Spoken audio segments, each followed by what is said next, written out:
In addition, then following, we are going to have a school counseling panel to talk about some support services and the things that the department does. So we are just thankful that you guys are here. So I'm going to turn it over to them and have them come up and just begin the presentation, and then we'll hopefully enjoy our night. All right, thank you guys.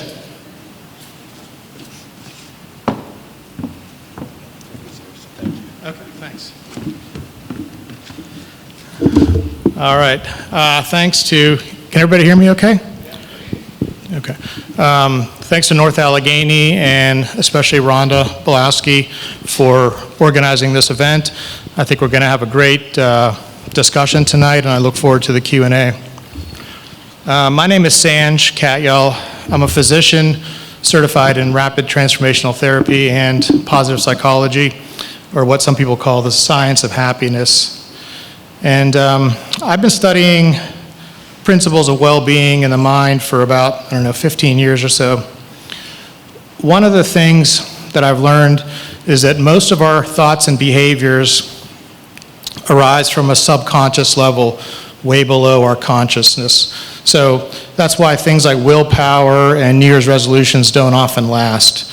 And when I work with people around issues like anxiety or confidence issues or sports performance, one of the things, the main thing that's programmed at the subconscious level is a bunch of negative self-talk and faulty beliefs about how they view themselves and how they view the world around them.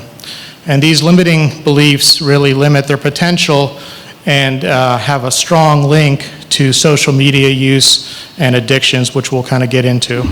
So.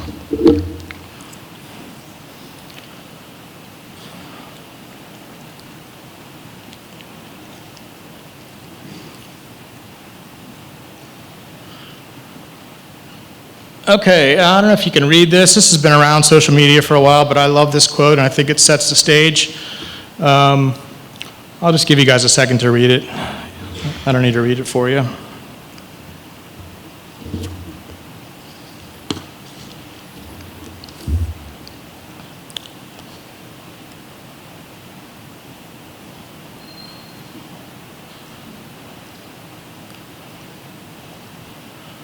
Rhonda, is it? I can click for you. I'm not sure if it's... Okay, next slide. So it's no secret that we've got a crisis in youth mental health. And the problem is really too overwhelming for any single parent, counselor, doctor, or medication to kind of solve by itself. We decided to build a coalition of concerned parents, professionals who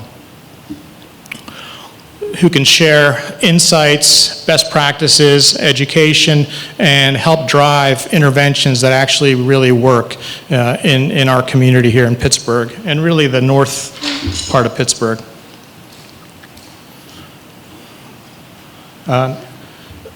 This is a list of our current Alliance members. 3 of us are here tonight. Sam Rosenberg, who you'll hear from in a little bit, Rhonda Blasky. And if you know anybody or yourself have any interest and areas of expertise that could be beneficial to the problem of youth mental health, feel free to reach out and join our alliance. We've got a lot of things planned, and we could use all the help we can get. Our mission and vision statement can be summed down to basically this. We want to learn how to use technology on our own terms to make our lives better. We don't want to be a slave to technology to make somebody else's life richer. That, in essence, is kind of what we're trying to do. Okay. We targeting parents first, but we've got a whole host of other presentations lined up for targeting kids and schools as well that will be rolled out in the next several months. Next slide. This is a flow chart of how we're tackling the problem of youth mental health and how we hope to make lasting large-scale impact in our community. All right, so here's why you're really here. By the end of the talk, we hope to understand how excessive screen use impacts youth mental health, and we're going to learn some key strategies that will minimize the harmful effects and hopefully start building a community of like-minded parents that are concerned about the issue, because community building is really one big part of what we hope to do with the Alliance. Next slide. Keep going. So youth mental health tops concerns of parents. It's more concerning to them than drug use or being bullied, and over half of parents think that their kids' mental health has been negatively impacted by social media in the past year. Next slide. And the stats are pretty troubling. So the internet is obviously here to stay, and it's been a tremendous advancement. Early flip phones allowed for better communication with talk and text, and even early versions of Facebook on the desktop allowed people to communicate with their friends and families from all over the world. And there were no mental health increases from about 2000 to 2010. And in 2010, tech companies did something that is largely responsible for social media addiction and mental health crisis that we face today. What they did is they put in forward-facing cameras, and they hired behavioral psychologists to intentionally embed well-known addiction principles into third-party apps. So now you didn't have Facebook on a desktop for an hour in the evening, you had it in your pocket at all times. And these principles, such as feedback loops with streaks, likes, notifications, basically got kids hooked and kept them hooked. And we'll get into a little bit of that. So virtually all mental health disorders have increased significantly since 2010. It's basically like every graph you look at is like a hockey stick graph. It goes like this and like that. Anxiety and depression, no surprise to us, is at the top of the list. Next slide. Over half of all visits to the ER are mental health related now. I'm good friends with several ED docs, and they are just overwhelmed because they're not trained to deal with it, and it crowds out people who come to the ER for physical ailments. So it's not a good situation right now. So there's only 24 hours in the day. If kids are spending 5 to 8+ hours on screens, doing non-schoolwork on screens, then something's got to give. And what gives is in-person time spent with friends. Next slide. Most kids are sleep deprived, which has its own negative impacts on physical and emotional health. And most of the milestones that we all did at the time through adolescence and late teens, early 20s are being delayed or decreased significantly. Next slide. So the good news is intervention actually works. There are over 100 studies that prove causation, not just correlation, between social media use and mental health disorders. And basically, in the end, significantly decreasing or eliminating for a period of time social media positively and statistically significantly impacts various markers of well-being and mental health. It's really kind of amazing to see these. Okay, next slide. So Gen Z, people are getting the phones at an earlier and earlier age. I know 7 or 8-year-olds that are on social media. Next slide. This is a study from the CDC that just came out a few months ago, talking about the earlier the exposure, the worse the mental health outcomes are.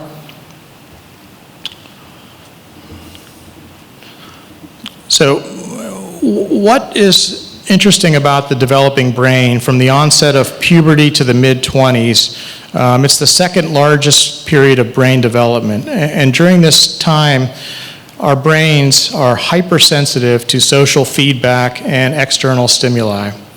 So we have a need to feel like we belong to a larger group, which is likely, obviously, a survival advantage that's hardwired. But, you know, at the same time that our brains are really tuned into what other people think of us, our impulse control centers in the cerebral cortex are not fully formed. So this leaves us really vulnerable to doing activities that feel good in the moment without thinking about long-term consequences too much. So tech companies have exploited both of these aspects of brain development. So the infinite scroll or the auto next videos that keep you, watching reels for an hour or two before you know what happened, that's a lack of impulse control. Hypersensitivity to peer approval and attention is simulated by likes, number of views, streaks, all of that stuff, although poorly, simulates in the developing brain this kind of sense of belonging. Okay. Next slide. So the third area that big tech has exploited is our dopamine circuitry. So most people think of dopamine as a feel-good pleasure molecule, which it clearly is. But it's also a motivating molecule, which drives us to chase our dreams, pursue that relationship, or learn new skills. And when we have these real-world achievements, we get a surge of dopamine that then gives us positive feedback that, hey, doing those hard things actually feels good. And this is a virtuous kind of positive upward spiral in life. And so this healthy balance of motivating and pleasure aspects of dopamine is really key. And social media apps provide quick, easy, tiny little bursts of dopamine with no real effort, and they're variable, right? So sometimes you check your phone, you get that email or the notification or the like or whatever. Other times you don't. So it's kind of like a slot machine in your pocket. And because it's frictionless, right, there's no effort required to check your phone, that's what we do. We just keep checking our phone. And eventually, over time, our brains become wired to crave these quick, easy rewards and ignore more meaningful, harder skills and achievements that actually mean something because they end up feeling too hard or too boring or both. So this dopamine imbalance leads to what I think is a really under-recognized problem in society, and probably the cause or a major cause of common issues like anxiety, burnout, stress, depression. I mean, if you look at the symptoms of dopamine depletion, which is basically what happens when you have hundreds of little tiny dopamine hits throughout the day that don't satisfy but leave you wanting more and more. The symptoms are basically the same as a lot of the disorders I mentioned. So think of dopamine as something that's really valuable in your body, in your brains, and treat it like money. So imagine you had a paycheck at the beginning of the day, and every hour you spent a little bit on junk food and treats. By the end of the day, you had nothing left for a healthy, nutritious meal that actually satisfied you. And that, in essence, is what happens with dopamine. We've got nothing left to pursue the things that actually matter in life, that make life worth living. Can you go back one slide? So I told one of my clients this quote here on the right-hand side, and he said that helped him understand his own compulsion with phone use and really enabled him to kind of protect his own dopamine reserves. So just wanted to point that out. So now I'm going to turn it over to, next slide please, to Sam Rosenberg, who's a personal security expert, founder of Live Ready. All four of my kids have trained with him and loved it. He's going to talk a little bit on a few other areas of online security.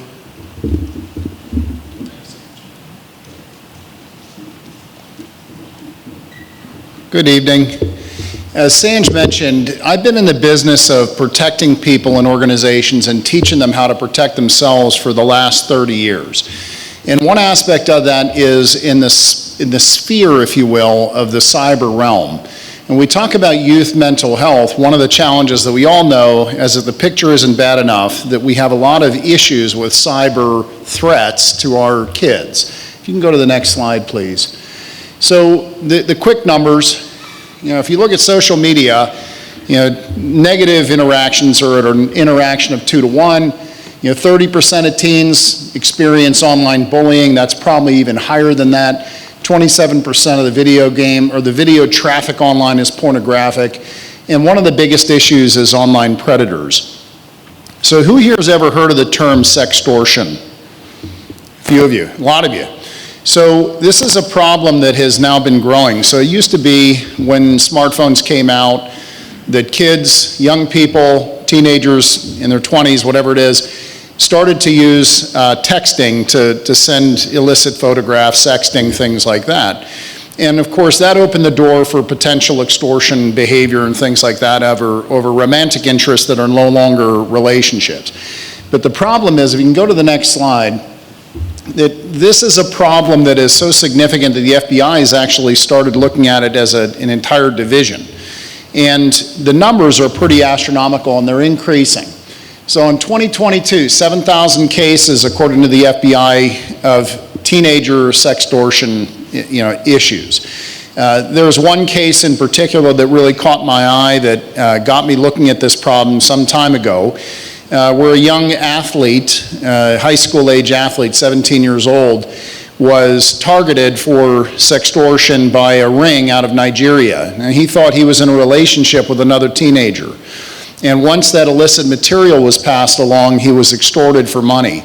After a certain point, when he realized that he could no longer pay these people and he felt pretty much hopeless, he took his own life.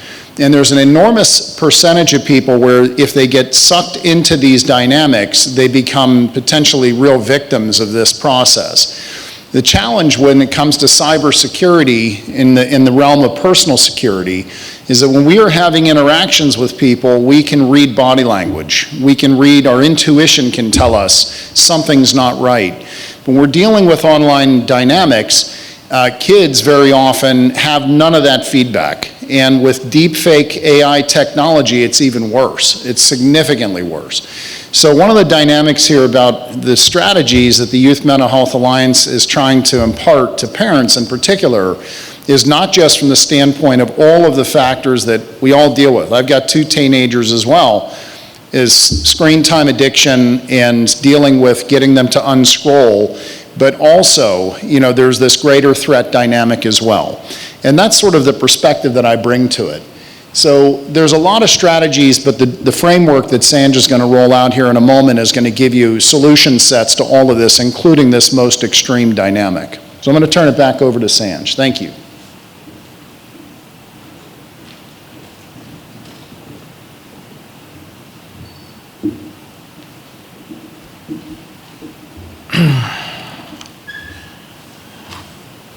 Okay, next slide, please. So there's a lot of movement around the world around social media use. How many have read The Anxious Generation here? Okay, that's great. Yeah, if you haven't read it, I would recommend it. Jonathan Haidt basically has 4 main rules or suggestions based on his kind of evidence and looking at the data.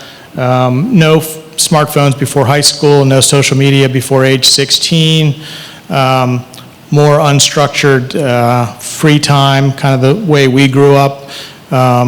He recommends a little bit more freedom and responsibility in the real world. Phone-free schools, there's a huge movement. It's really countrywide in Europe, and it's statewide in the United States coming. It's really the only issue that the right and left in the United States can agree upon, because they all have kids and they all see the damage. But the ideal from his perspective, and certainly from our perspective, is turn your phone in at the beginning of the day, get it at the end of the day, have 7 hours of time to build back up your dopamine reserves, have normal interactions with your peers. And there have been studies that have come out in the last probably 4 or 5 years that have shown cell phone bans related to improved mental health and improved GPAs or academic performance, but also improved athletic performance, interestingly.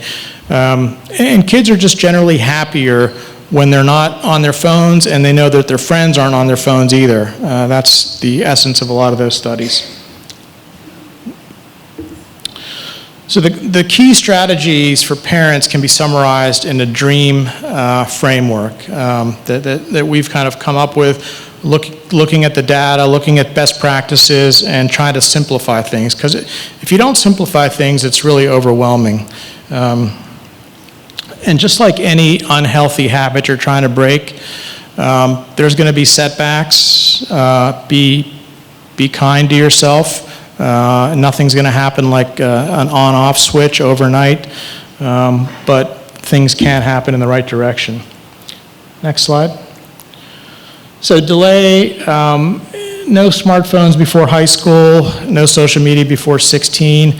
If you've already kind of let the horse out of the barn, so to speak, on that, don't worry, because the next strategy will help that. So next slide, please. So most of us use our phones really compulsively and on other people's schedule.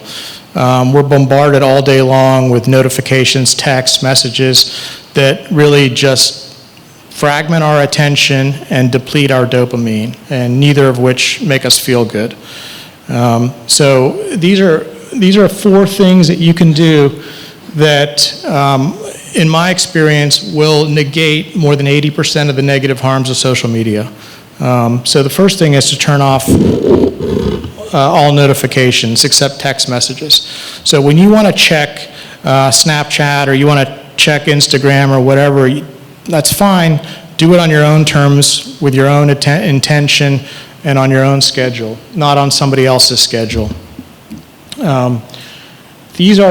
These are intentionally addictive, highly addictive apps. So you have to have intentional strategies like time limits. The worst thing we can do is let our kids run free with unlimited time on social media apps, because there's no question that they're going to go down to an addictive road, because that's the way they were designed to. It's not really any fault of their own.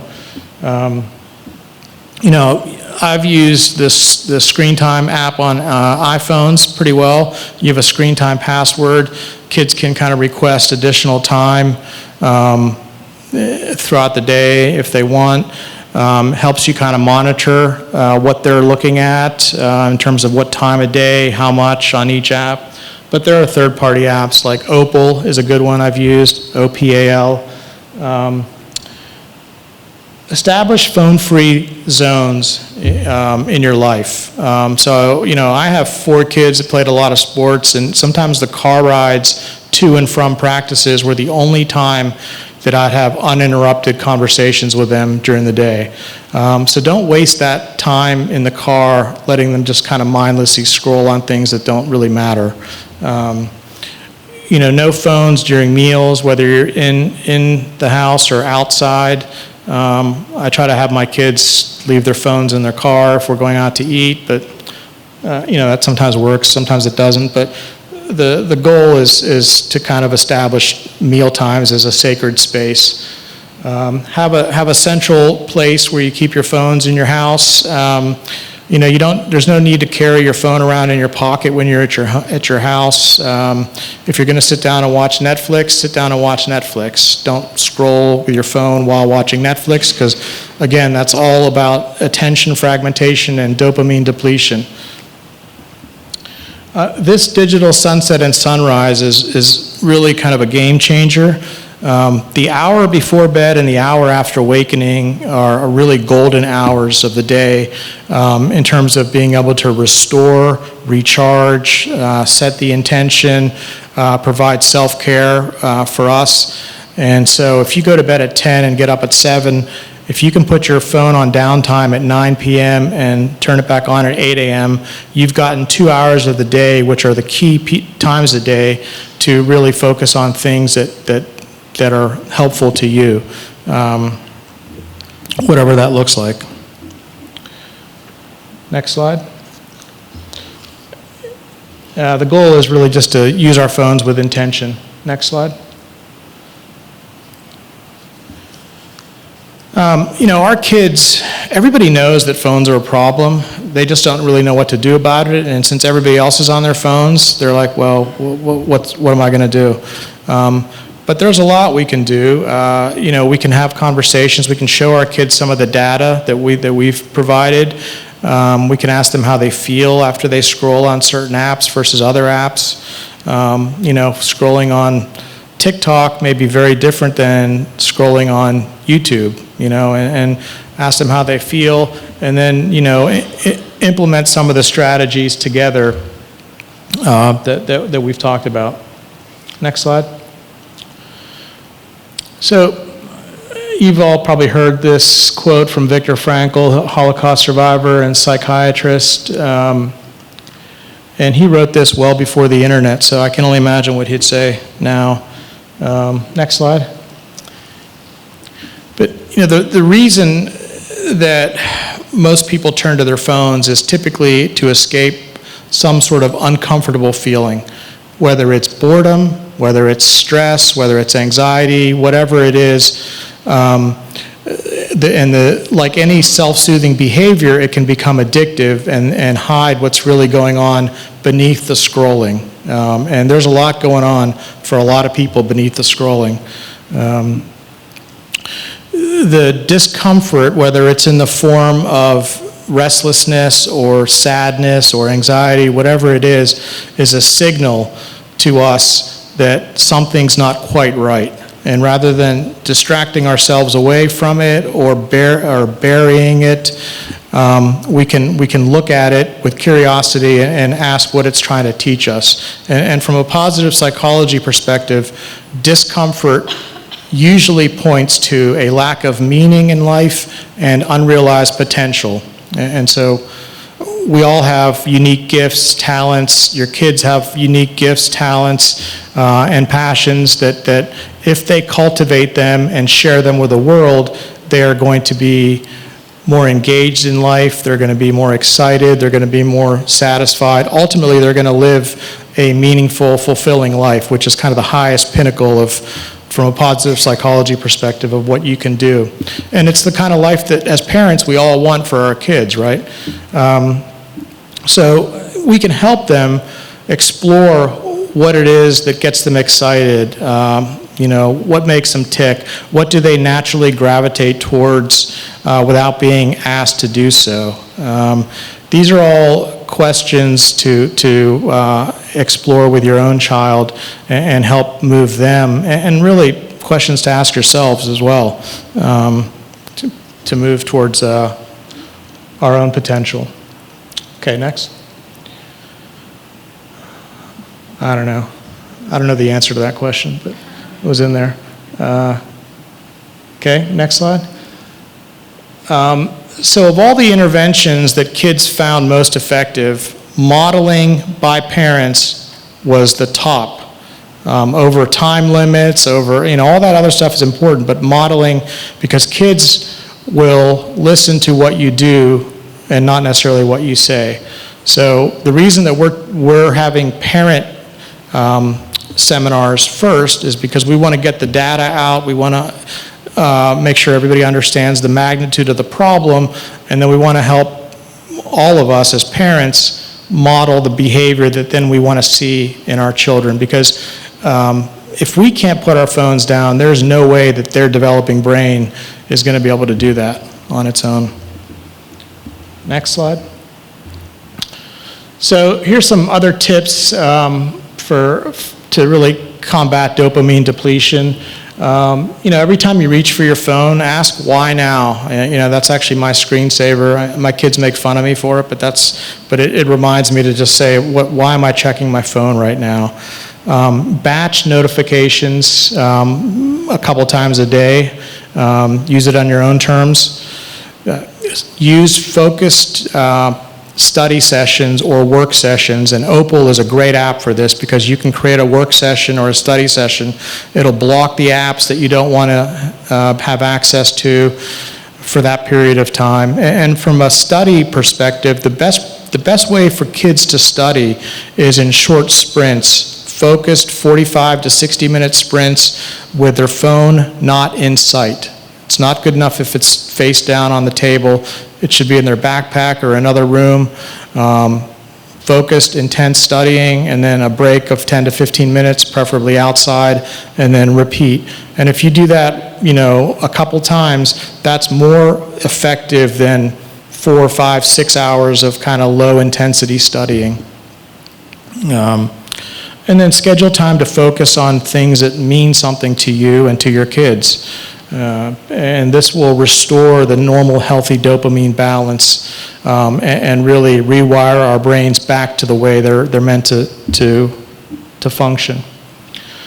I'll go back. I sell this online, and I'm giving it away free to anybody who wants it here tonight. It's a PDF. It's a 7-day digital blueprint. It works pretty well from the feedback I've gotten. So you can email me if you want a copy of it. Next slide. This is just a summary of the DREAM framework, which we've been through. Next slide. And that's it. Happy to answer questions. Thank you.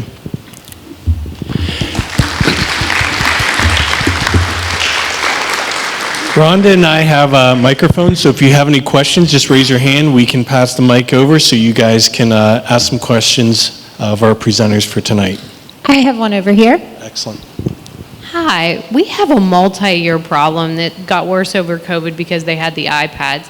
My son especially, who's now in 7th grade, was sneaking the iPad to watch, his school iPad to watch YouTube. We can't put time restrictions on the school iPad. I've been told we can block YouTube, but I have tried to block YouTube and I haven't blocked YouTube.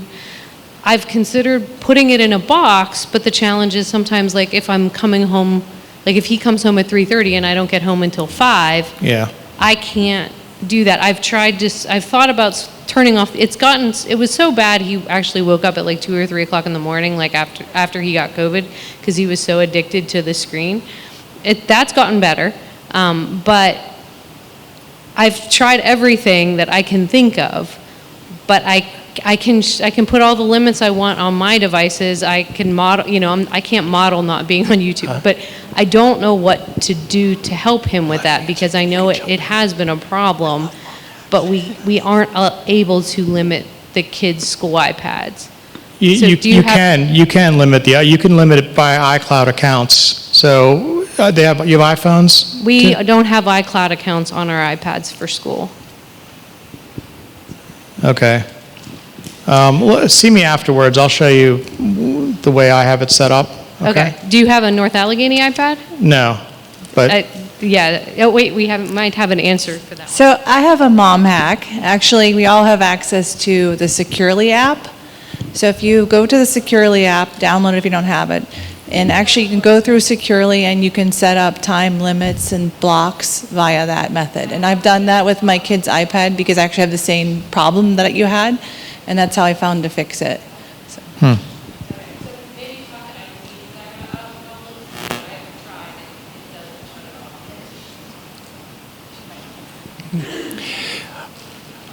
Also, I do appreciate the feedback that you are sharing. I will be happy to share that with IT, that it is a continual concern, and then some of the things that we are hearing in the presentation need to be applied, and we can share that with our IT department. there's no question that they can do it. So.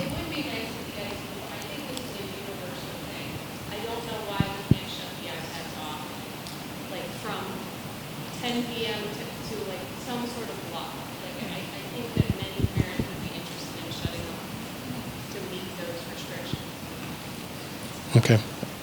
Appreciate it. Here's a question down here. Hold on. Hi, everyone. one suggestion for the problem with Securely. It's news to me that we have access to the Securely Mom Dad app.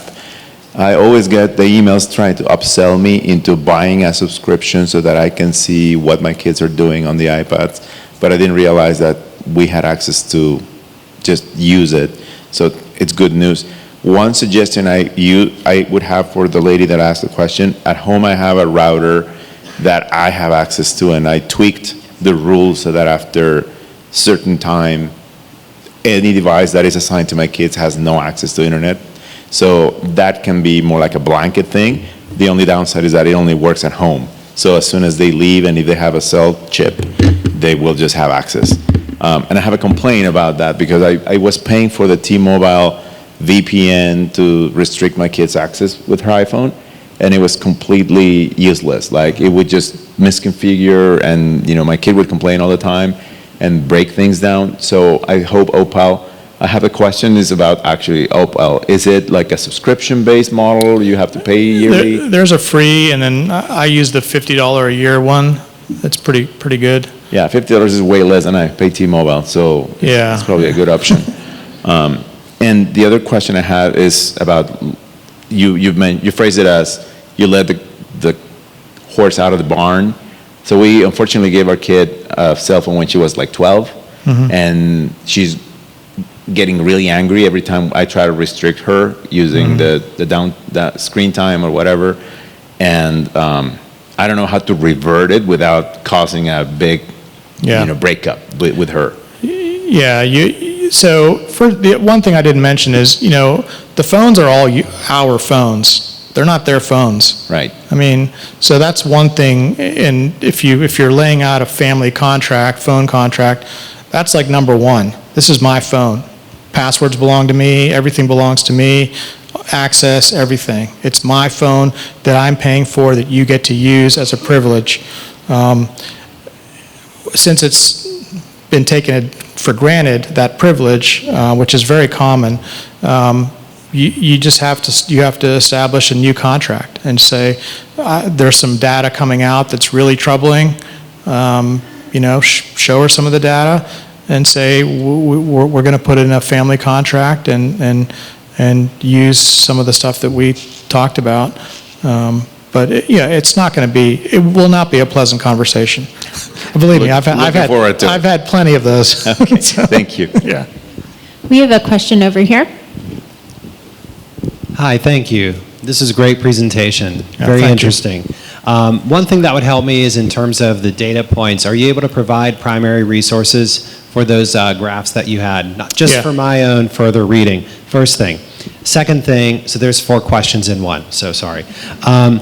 Are all apps the same No. in terms of their level of aggressiveness and algorithms? TikTok and Instagram are by far the worst. Okay, so those will be on my hit list. Okay. Yeah, those are the places to start, for sure. TikTok and Instagram, Meta or Facebook or Zuckerberg has known about the harms of Instagram to particularly adolescent girls for over a decade, and they've just buried the research. And it's as a parent, it's infuriating to read the Facebook files that basically exposed all that, but those are the 2 places to start. Okay. Is there any evidence, because your inflection point was around 2010, and that's when smartphones became present. What about flip phones or, alternative devices like Apple Watches? Well, Apple Watches are a problem now in cell phone bans, but you can communicate to your kid via text through an Apple Watch. It's very hard for them to watch any meaningful apps on the Apple Watch, so that's not that big of a deal. Flip phones without internet access are what many parents, and particularly with cell phone bans in schools, are giving kids, because we've gotten used to being able to communicate with them whenever we need to, or there's an emergency or whatever. So. Okay. And it doesn't seem like there is much of an issue with flip phones. There are no issues with flip phones. Yeah. You don't have that instantaneous, immediate Facebook Instagram? Okay. And then my last question is there any systematic screening done in the pediatrician's office regarding this? I've talked to a few pediatricians about joining the Alliance and then putting some of this stuff in their offices. They say there's no real there's no really good thing on their end that they can do. They talk about it, they ask about it, but it's such a vague problem that's everywhere that it's hard to say what exactly to do, which is kind of why we put together the DREAM framework, because that's kind of a little bit easier to think about. Yeah, first want to thank you for being here and sharing all your insights with us. As I frame up my question, I love to drop a good because I said so or because I'm your father. But my question pertains to overcoming objections. And so I wanted to know, because those responses aren't always intellectually fair, especially as the kids start to get older and you want to develop and have those conversations and explain and understand, are there any resources you recommend or strategies you recommend for approaching overcoming the objections that inevitably these kids, regardless of age, are going to have? Yeah, I mean, I would start by saying, you're getting older, and I think it's time for you to look at, be able to see the data that's coming out. I don't know how old your child is, but you can just start by sharing the data and asking them what do they think about it, what's their own experience. Do they have friends that have issues? Asking them about their friends is usually a good place to start, because everybody's got a friend that is suffering in some way, and it's largely either on social media as a result or as a cause. So I would start with just the conversations and, treating them kind of more with like, you're old enough to hear this now, we're old enough to kind of collaborate on how we tackle this problem collectively. But because I agree, and I've tried all that, I told you so, and it only works when they're really, really little, so. Right here. You mentioned, one of the things you mentioned was deepfakes, and especially with software like Sora 2 that just came out last week, where you have photorealistic AI, Gen AI generated video that, most adults can't tell isn't real. What kind of advice do you have for talking to kids about that, other than, just be diligent and don't believe everything you see? Yeah, I mean, Sam, you can chime in, but I mean, I think part of the using the phones and apps on their own terms, I think that alone will curb some of that stuff, the dangers of some of that. But again, it's just the conversation, and it's showing them. There are videos out there now that are showing, hey, this is what AI can do, and it's mind-blowing, right? So, share that video with your kids. I sent them to my kids when I saw that, I don't know if you want to add anything, Sam? Or? I won't add much to that. What I would say is all of us in this room are probably digital immigrants, right? Our kids are digital natives. And one of the things I've noticed is that the kids very often, when it comes to the AI and the fakes, they can actually be more sophisticated in some ways at spotting them than we can. And that's not to say trust them that they know what they're talking about, but the idea is to instill a degree of healthy skepticism about everything that's there. If they think it's potentially fake, it probably is.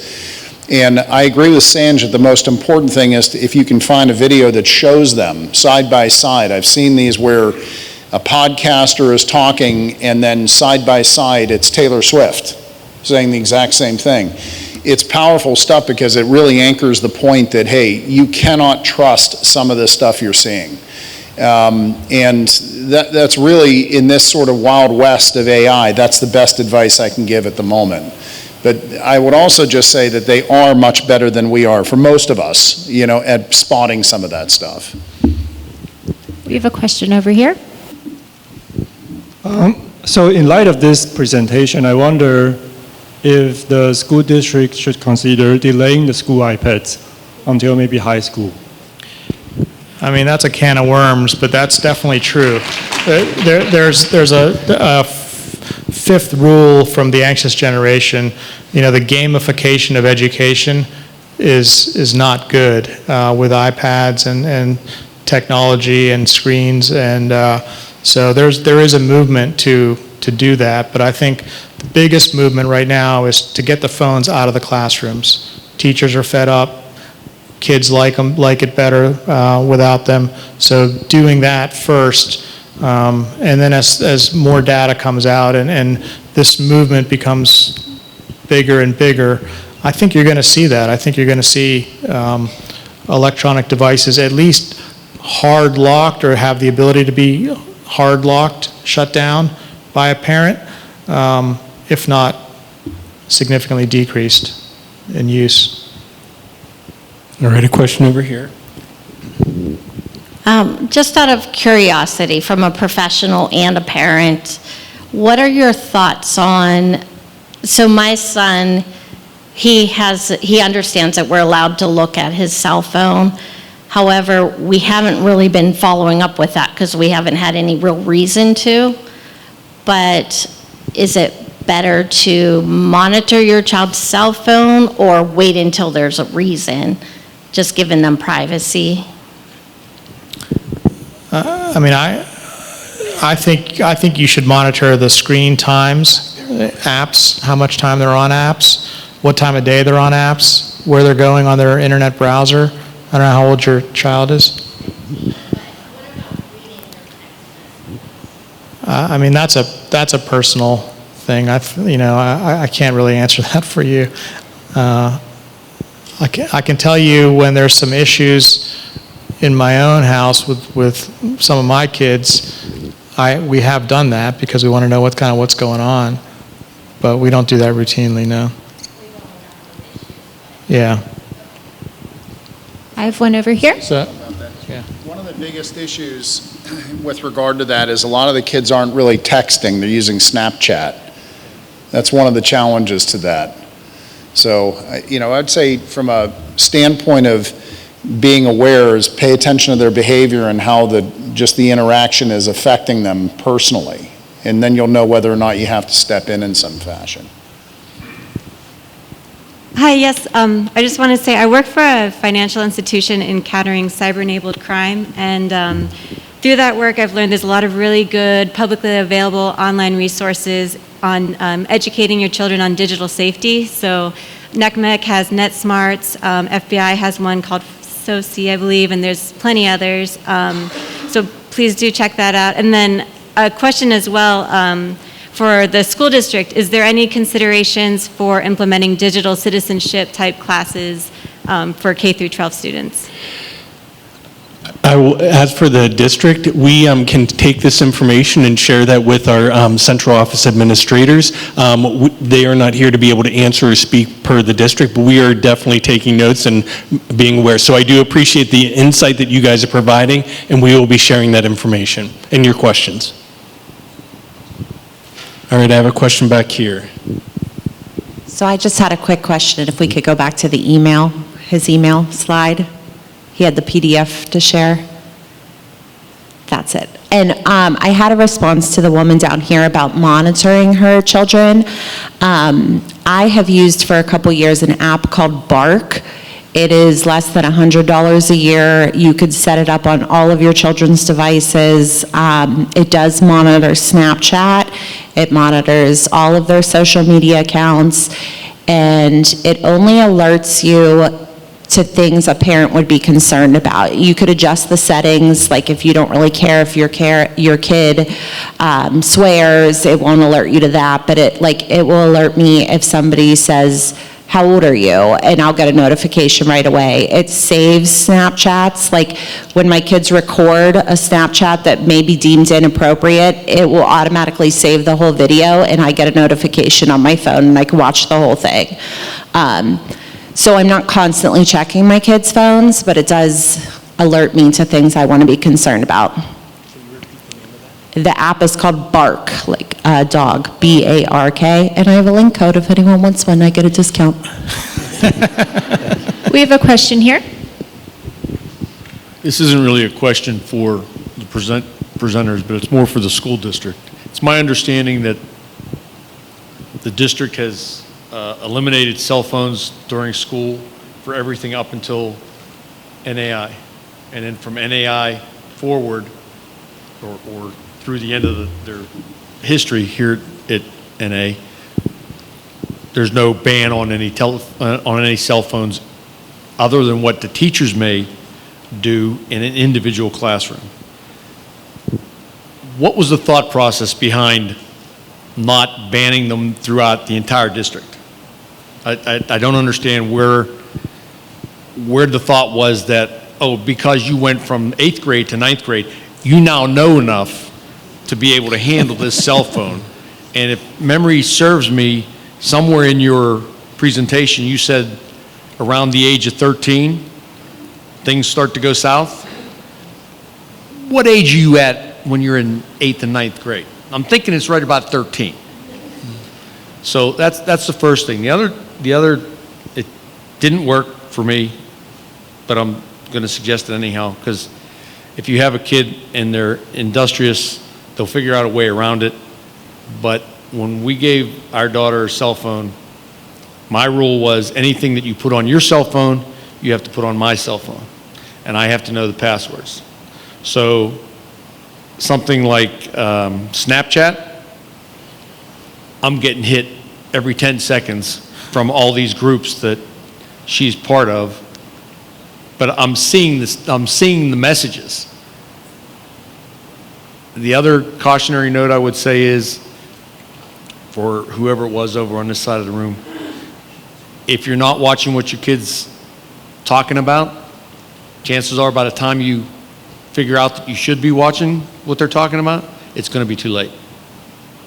That horse is kind of out of the barn by that point. So I don't understand the theory behind what the district did as far as cell phones are concerned. And once again, I will share your thoughts with our IT and Central regarding that and be able to figure out the rationalization. I'm happy to do so. Thank you.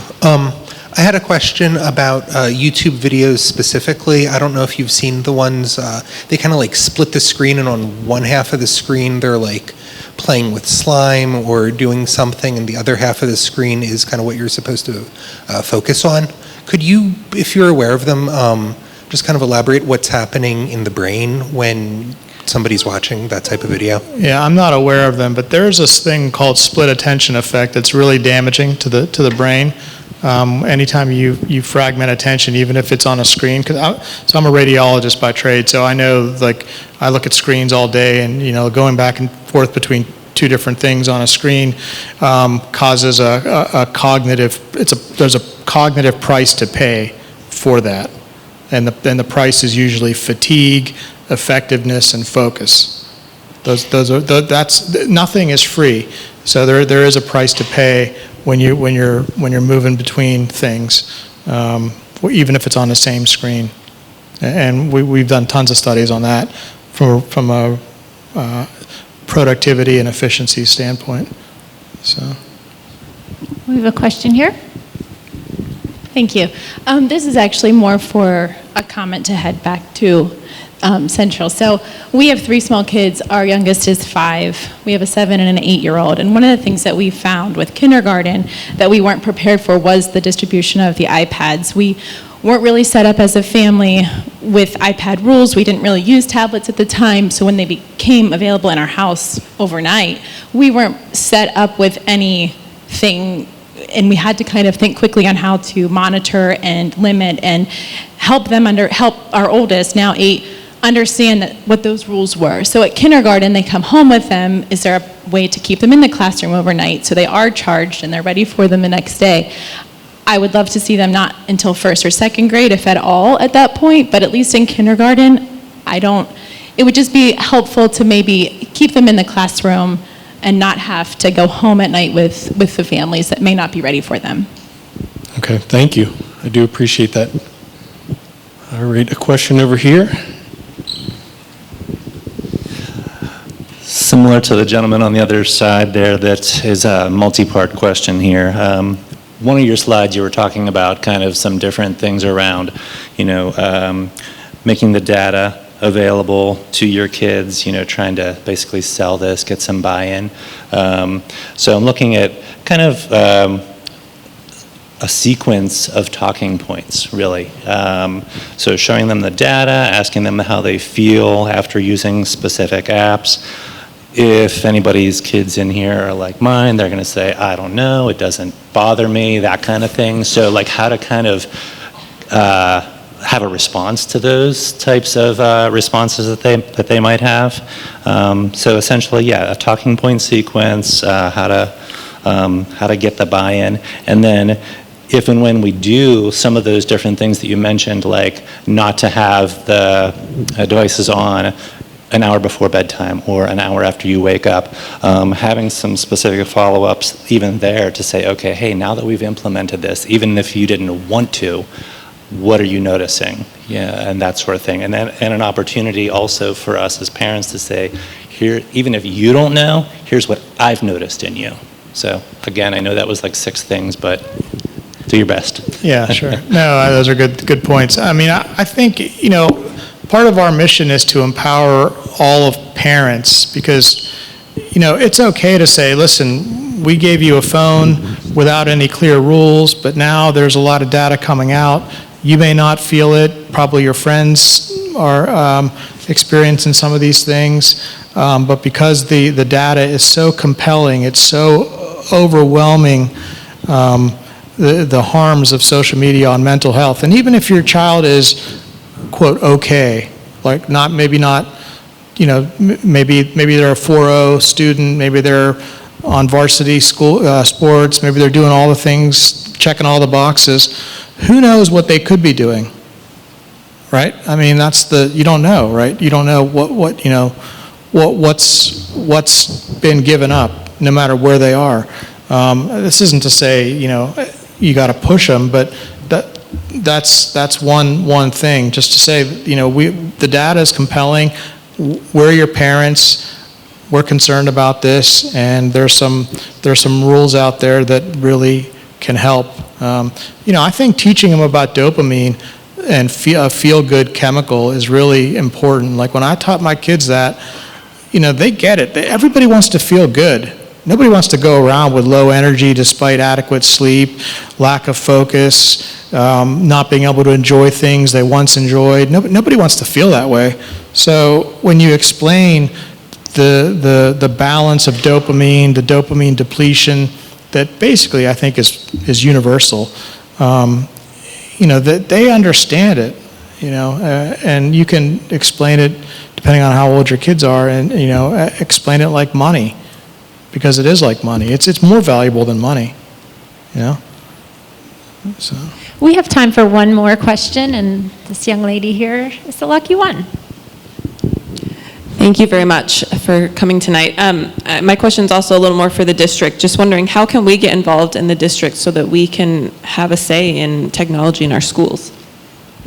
One thing I would say is that we do have an IT department that you could email and give some suggestions. We do have a director who's in charge of that, Jim Cox, so I think that could be a starting point. I do think that some of the information going to the school board would be helpful also.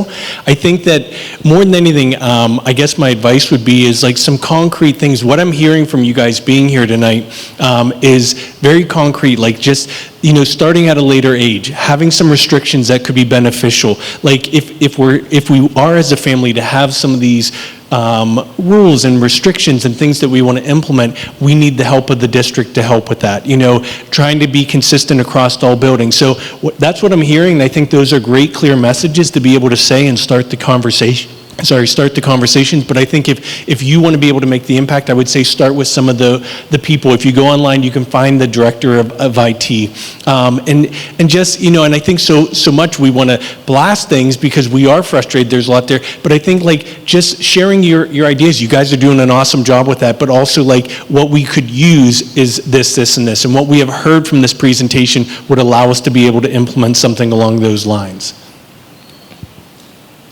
Sorry, I'm pulling up the other slideshow as we go through.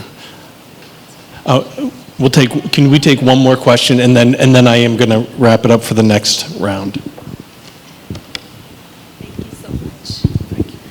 I'm not sure whether is it related or not, but I have seen, like, I have a college-going kid who just started this year. I have seen most of the kids, when they're doing the homework, they have the headphones on them. And, oh, we are not watching, we are just listening. I don't understand, how do they concentrate when they are doing the math problem, or when they are doing any other reading program, or doing something else? How does it affect their mind?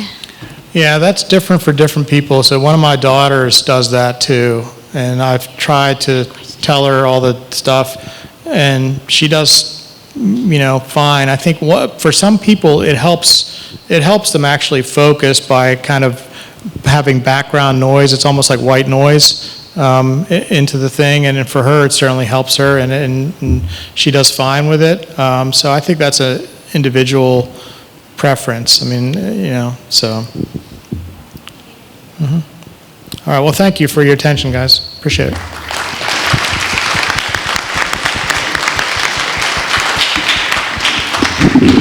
All right, I'm going to invite the 4 counselors that are here to represent the levels down. But in the meantime, I just want to, I thank you guys very much for being here. And as a counselor and being at the 9th and 10th grade building, we do get a lot of feedback and some frustrations and so forth. I think what I would want us to take away from this evening is just trying to implement 1 or 2 of the things that they're recommending. As parents, we can model, so maybe we are looking to trying to implement that just to be able to set the tone. Maybe having dinner without any cell phones during that time or the car ride.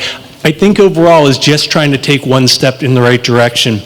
I know my kids, every time I came home from one of these, they were always like shocked and disappointed that I came home with more information than they wanted. But it's like, it still was, I allowed them to know that, like, why the dialogue was there and why we were doing some of those things. So hopefully you found that beneficial. So I'm going to bring these 4 ladies up front. We are just going to do a quick synopsis of a few things with our department. Come on up front. All right, up here. You don't have to come up on stage. Oh, it's okay. So the reason why we want to do this is we get lots of feedback from our district surveys saying that one of the things that they want to know is that school counselors are active. We have school counselors in every building, but what do? What are we able to reach out for? So we just want to be able to take a little bit of time. We bring in things like this, these speakers, to be able to talk because we are working through situations like that, but we are also doing a variety of things. So tonight I have down here is our elementary rep is Kelly Cavan. She's from Marshall Elementary School. Middle school rep is Lynn Early. She's down here. NAI rep is Rihanna Liebenguth, and our Nash rep is Rhonda Belowski. We want you to be able to hear from all 4 of these levels. So as counselors, we follow the ASCA model. So that is the American School Counseling Association, and they fall under 3 domains. We work under academic, personal, social, and career. So all throughout our day, we are trying to hit these different areas for our students, for our families, and for all of our stakeholders. So what we're going to do tonight is I'm going to ask them just basically a question like, what is being done at those levels as we go through specifically for those levels? So if you're an elementary parent, you can hear what we are doing and all the way through. So Kelly, you're going to start off. So what are some of the supports and opportunity that students and families have at the elementary level regarding academic development? So a lot of the academics that we work with, as far as counseling goes, we would do small group counseling. This could look like a study skills group. We could do some individual counseling. If a child's got some roadblocks that they're experiencing, we might meet with them and come up with a game plan of what might help them. On a more global scale, the elementary school really focuses on the fact that the academics are the building blocks that they are going to need for everything they are going to learn moving forward. So we really focus on that academic piece, and we have a program called MTSS, Multi-Tiered Systems of Support, and that is a process that we go through where we administer screenings 3 times a year. Based on that, your child might get some enrichment opportunities, or they may also be identified to get some remediation opportunities within a small group working with a reading specialist or somebody like that. So that's a really big program that we have. We also, in 2nd and 4th grade, do a global screening that is across the district. That happens mid-year, so around January January, February, we do this global screening for every student in grades 2nd and 4th to see if they could move on for a full evaluation for the gifted program. So that is being done in all of our 7 elementary schools. If you have questions about that, you can obviously call and ask about it. There is also some grade acceleration that begins around 4th grade for math, but again, that's a program that they identify and they would contact you and say, we'd like to test them to see if this is a possibility. The last thing we do as counselors as far as supporting academically is if your student were to have some kind of a medical diagnosis of some kind, that could be ADHD, anxiety, it could be something else that's medical, and they might need some other supports in the classroom, we could work with you to develop a 504, which basically helps level that playing field so that whatever is impeding their learning helps to level it out so that they're learning the way everybody else is. What she said. Middle school, just to piggyback on that, some of the same things occur in the middle school level. One of the things that we really try to focus on at the middle level is helping kids learn how they learn best. Everybody learns differently. Visual learners, we do a lot of learning about the different types of intelligence so that kids can tailor their skills to how they learn best. A lot of kids come to us in middle school not really ever having to have studied or applied themselves outside of the school day, and they come to middle school and they get their first B or C or lower, and it kind of rocks their world. So we do a lot of study skills, a lot of time management, a lot of those executive functioning skills, prioritizing, building in rewards for yourself when you accomplish something that you set out to do. So we do a lot of that, like self-exploration and how we learn best. And that is unique to each of them. Other things that we do is we do review grades and academics. Really every 2 weeks, we look and see how kids are performing across the board through all the students. And if we see trends, then we will bring them up at a team meeting and talk about, you know, what strategies we can use and what barriers there have been possibly to their achievement. We will come up with strategies, whether it's homework club or tutoring or what have you, to help kind of level, help them achieve where we feel they could. We also will look at kids who, you know, you do all of those things and it's still not helping. Some of them will be referred for testing for more support. And we also have the evaluation process for 504 plans for classroom accommodations for kids with a medical diagnosis that need some of those more intensive supports to be successful. We do kind of beef up all of those supports, really moving from 8th to 9th grade as well, as we transition kids and pick their classes for high school, which parents are obviously very involved in that process, going from 8th to 9th as well. We do a large group meeting with them as a grade level to talk about the difference between middle school and high school. We do classroom lessons, showing them a high school schedule, how much room they have based on their course recommendations from their teachers, and then we meet with them individually to kind of do a once-over. Is everybody in agreement with this? And then that stuff goes into the computer for scheduling in 9th grade. And we talk about finding a balance. We talk about what other things are on their plate when because every kid asks, how many honors classes should I take? Well, I don't know. How many other things are you involved in? How much time do you have to put into your coursework? So it's not a blanket answers for any kid. It's really individualized based on what things they have on their plate and other commitments that they have and what brings them joy, what's going to help them meet their goals, because everybody's goals may be different, and they can then take the course load that would be appropriate for them. We want kids to be challenged yet successful. So that is a different combination and equation for every student. So that's kind of, in a nutshell, kind of the academic supports that we in the middle school piggyback on the beautiful job they do in the elementary building to really get the kids the support that they need, and whether that's being enriched or provided some additional supports to help them be successful. Lynn described it so well. Yes, thank you. I'm at the 910 building with Mr. Kiggins as well.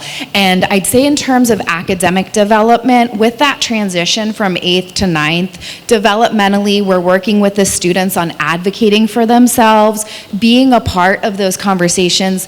There is no magic number of APs to get you into an Ivy League school. There is no number of magic GPAs to get you somewhere. We need to look at what's the best courses for you and where you are now, because as they mentioned earlier, we all have the same 24 hours in a day.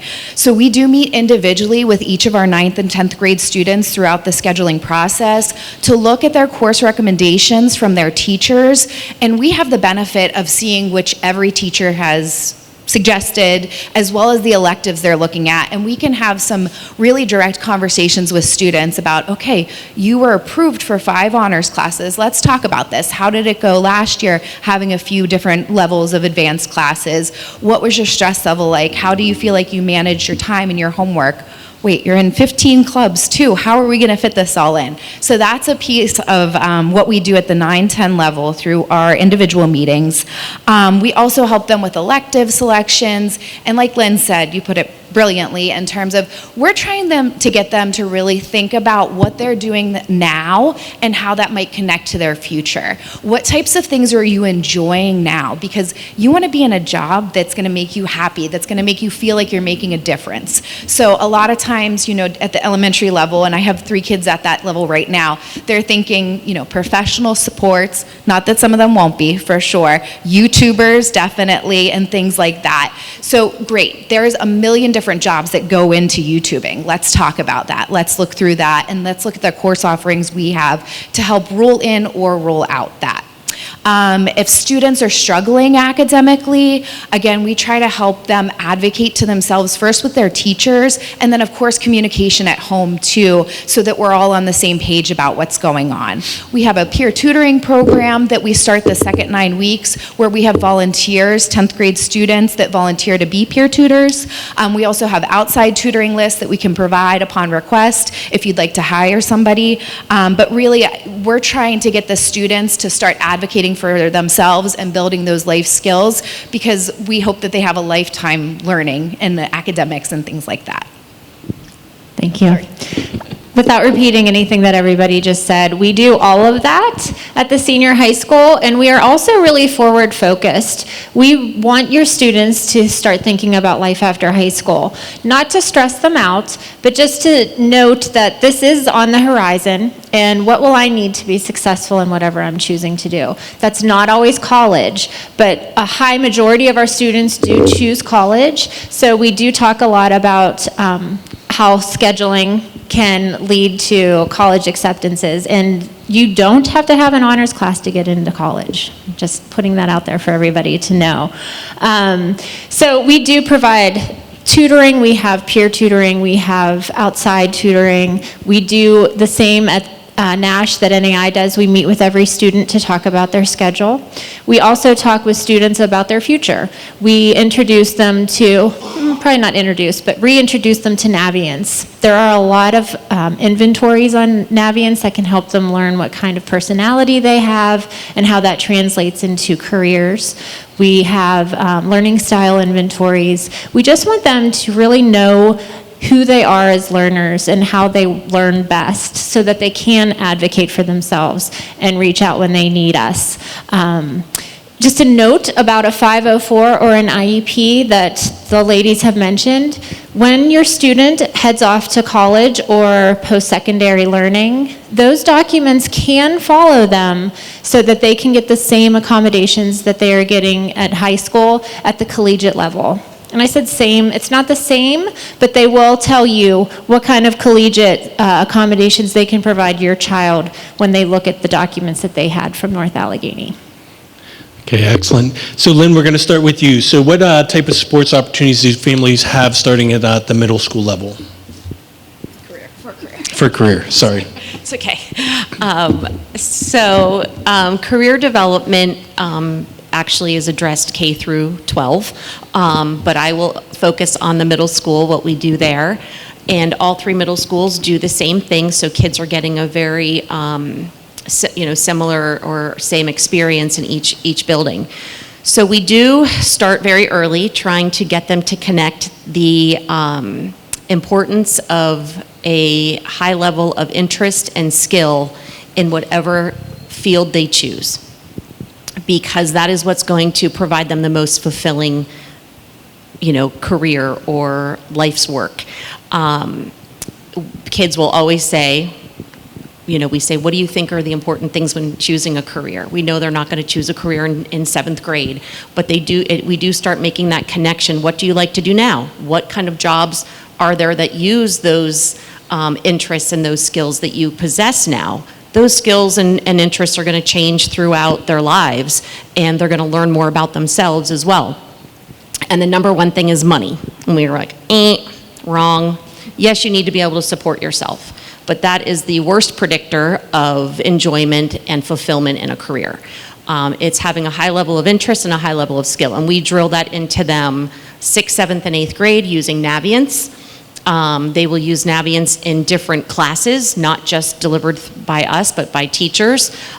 We do go into the 7th grade classrooms. I just actually did day one of the 7th grade teams today, talking about this. They will do some cost of living exercises and activities to see how, they look at a certain salary and they're like, that's a lot of money. And we're like, okay, but this is how much a 2-bedroom apartment costs.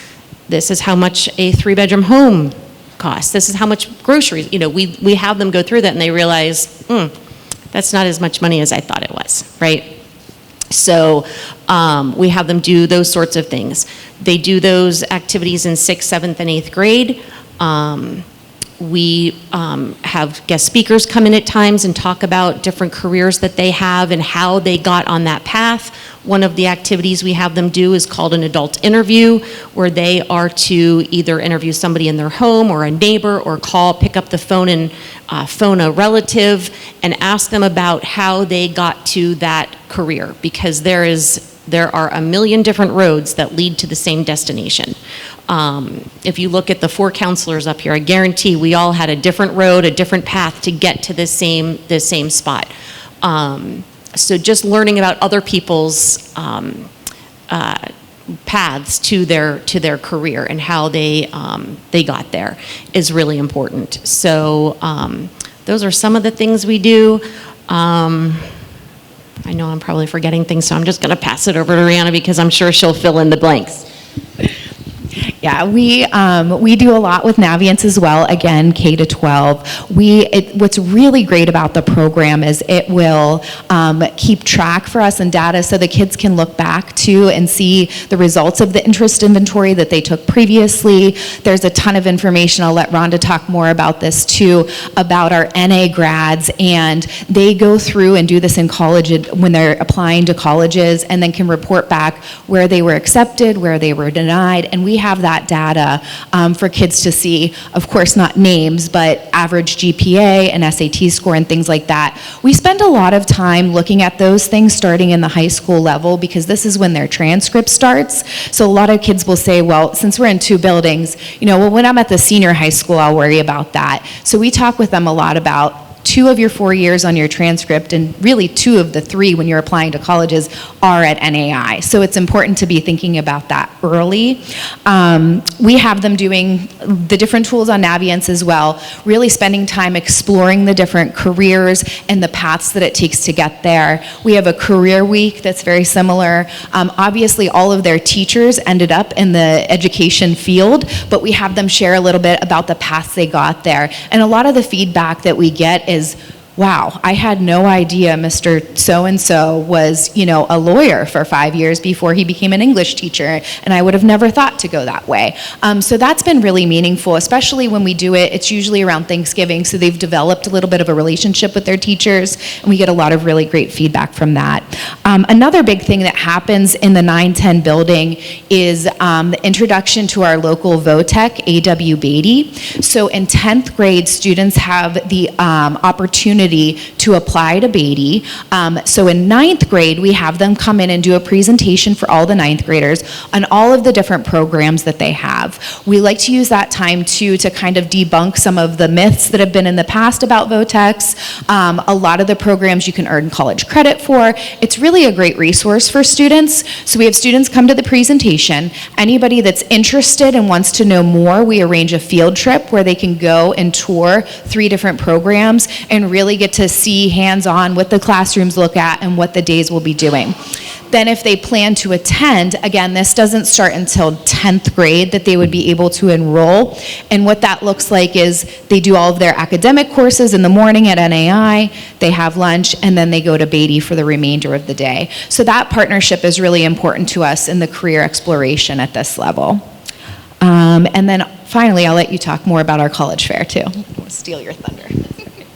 So part of career exploration would be the scheduling process. We really do talk to your students at Nash about what they think they might want to do after high school so that we can try to align their classes to what they think they might want to do. In 11th grade, our students in their English class will do a college and career project that will help them explore either a career or a college of their choice to learn more about it and then present to the students. And that's always a nice way for students to hear about all kinds of different colleges and careers that their peers are investigating. As Ms. Liebenguth said, we do have a post-secondary fair for only North Allegheny students, rising juniors and rising seniors at the very end of the school year. We have done it for 3 years, and we're going to continue to do it because it's been a really great experience for our students. It has over 100 representatives from post-secondary options, including military, career, trade schools, and colleges. And it's just an opportunity right before the summer for students to go talk to some reps, learn more about the programs they offer, and then we hope it just gets them excited to head into the summer, particularly our rising seniors, because they come back and it's pretty quickly college application time. Oh, we also, every day, we offer college representative visits. Right now, we're in the thick of it. We had, maybe 6 today, but normally we have 3 a day over each lunch, and college representatives from all different colleges across the country, and some even international, will come in and have sessions with our students to tell them about the programs they offer. We also have military during our lunch visits as well. At the elementary level, we mainly do classroom lessons. Kindergarten, first, and second does not use Naviance. We are the only grade levels in the whole North Allegheny that doesn't use Naviance, but we still mostly use the career portfolio. So if you have some older children, you might remember they had a kindergarten through 5th grade portfolio where they'd write what their dreams were. A lot of times it is something very out there. I want to be a princess, or I want to go catch dragons. Those are a lot of the things we get, and we do talk about them in the classroom lesson. So we will read them a story or we'll watch a video, and then we kind of get them thinking about different things. We even have the kids share, well, do you know what your parents do, or what are you interested in? So it's really important at that level that we get them thinking, and even if it is something that is kind of make-believe and out there, we want to nurture that. That creativity is a really big piece of it too, because that may actually lead them to what their career path will actually be. So in kindergarten, first, and second, we go ahead and work with them in that capacity where we're working through the career portfolio, doing class lessons, where we're reading stories, we're watching videos, we're watching different kinds of careers that are out there just to get them talking. They're having classroom meetings where they're also talking about it. 3rd, 4th, and 5th grade, they are doing the Naviance lessons, and those lessons are done in the classroom. We are going in, we are giving them a whole lesson. One of our main lessons we do in 5th grade is entrepreneurship. So they're learning specific skills that deal mainly with entrepreneurship in 5th grade.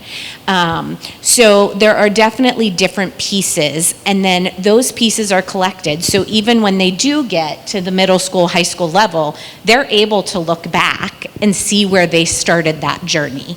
So we do collect those pieces through Naviance. And that's pretty much what we do with career. Excellent. And so our last domain that we're going to talk about tonight is the social domain. So we'll start with you, Rihanna, and we'll cover this. So we have a couple more minutes then before we wrap up. All right, you're telling me to be quick on my favorite one. All right. Personal social. This is really where we spend the bulk of our time, just really based off of student need. So this can look very different day to day in the same building, to be honest with you. But in the 9-10 building, we start our year doing orientations for each class. The 10th grade we do in a larger group because they've already been with us for a year. And then the 9th grade we meet with them through their English class. And we go over the school counseling office, making sure they know who their school counselor is, which is based off of the letters in your last name. Making sure they know how to reach out to their counselor, how to make an appointment. And then we take some time talking about what would you maybe want to make an appointment for? Why might you want to reach out to your school counselor? And really the answer is for anything that you might need. And if we don't have the answer for you or the expertise in it, we're going to try our best to connect you with the resource. We use that time to talk with them about different support groups that we run, and those are again based off of needs with the students. Those vary over the years. Study skills is always a big one. Stress management, where we work with them on coping skills and things like that, are very popular as well. We can meet with students individually. A lot of times they come down on their own, just anything really that's impacting their day here at school. We recognize that when they're walking through the building in their morning at NAI, it's usually about 7 a.m. They might have to go run a mile, and then they have to go to math, and then they have to go learn about the Holocaust and world history and all these different things. But they're still thinking about last night too, and the issue they had with a peer or something like that, and they're not able to fully engage. So we want to be the place where they can come down to share whatever it is they need, and we can do our best to work with you all at home and whatever other supports they might have to make sure that they feel confident in order to best access their education. We do get a lot of referrals from friends too, specifically at our level. They'll come down, I'm so worried about so-and-so. On Snap last night, they posted this ominous message or something like that. So they'll report on each other in a caring and concerned way most of the time, which is nice. And we're able to then develop those relationships that way. We also work with our administrative team and security. If there's a Safe to Say report, if you're familiar with that app, students and really anybody can report anonymously any concerns. We'll often become involved then just to see what we can do to help support in that personal social realm. Okay, sorry, one more.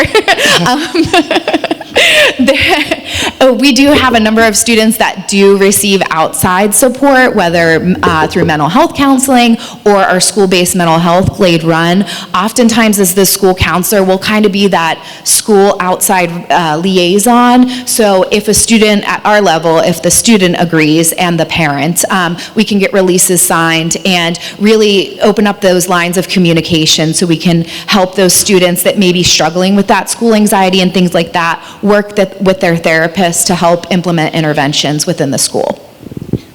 Thank you.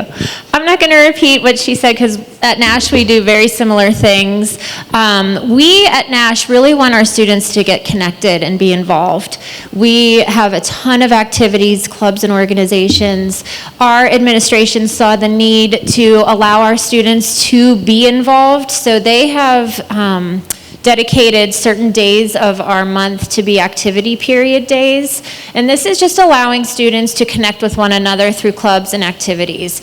There's no better way for them to connect with shared interests. You know, a lot of students may be afraid to join something, but with these activity periods, we're really hoping that it'll encourage them to take that opportunity in the school day. They don't have to stay after school or come early. It's during the day. so that they can be involved. We do have all the services that Mrs. Liebing has said, and we just really want them to know us as school counselors. So we really do encourage them to make appointments with us, even when nothing's wrong. We just want to get to know them, particularly so that we can help them with their future choices. It's always easier for us to sit down with a student and talk about life after high school when we know them well. So we really encourage them to meet with us. We have a lot of the same things at the elementary level. We do have student assistance programs, so if there are concerns, you can bring them to us. We can pull a team together to meet, to talk. That is at every level, but we definitely work with that at the elementary level. We have our positive behavior support systems in place. So like in my school, we have Tiger tickets, and the kids go to Tiger Town and put their tickets in, and you know, it's really a big deal for them. It's where they're learning their school expectations, and they're following those expectations daily, and when we recognize that, we are saying, hey, great job, here's a Tiger ticket, go down to Tiger Town and put it in for us. And so they're really excited about that. We give them school-wide rewards. Some of them win little rewards every week. It just depends, but it's a great way for us to kind of make that connection where we can even give a Tiger ticket for a kiddo that I might be seeing individually who's doing a really great job, and we've noticed it, and hey, you know what, you've done such a great job, here's a golden Tiger ticket. And then it's like, wow, I really am doing what I'm supposed to be doing. So making that connection, helping them with that. We have our small groups, the individual counseling, class lessons are very huge at the elementary level. I think I go into the classroom probably 5 times a year set schedule, but teachers request it constantly. So I am in that classroom very often doing class lessons. The other piece that we use quite a bit at the elementary level are our school social workers. We run groups, but sometimes we run very short groups. We are working with students on something that is affecting their day. It's a 4 to 6 week group. If they need more than that, that's when we refer them to that social worker. And she's running a group, but it's more intense. So we have that added layer of support, that tier that we're using where, you know, I'm meeting with kids on this tier 1, and then we're moving them up to tier 2 or tier 3 when they need that more intensive support. So that's a little bit of how it runs at the elementary level in a nutshell. Well, they stole all of my thunder. No, this is something I do really like to talk about, but I won't. I will spare you from hearing the same thing that these fine ladies have shared. But I will say that PBIS, the Positive Behavior Intervention and Supports, is district-wide. Every building has their own character traits and things that they're working towards and rewarding.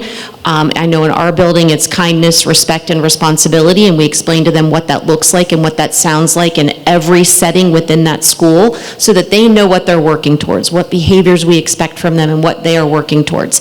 And I know that NAI and NASH does the same, as does every other building. So, and that's really been a fun thing because we are focusing on the positive and rewarding the positive, and we are trying to ignore those minor behaviors that can sometimes become more prevalent when you're not making a conscious effort to recognize the positive. So that's been really fun and been a real positive change.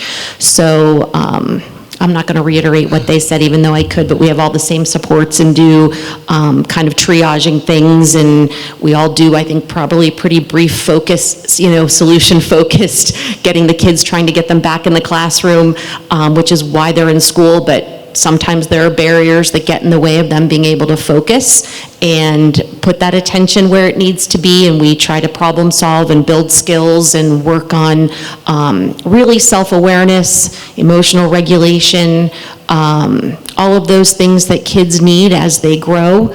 And I will end with this, but it's my favorite part about middle school.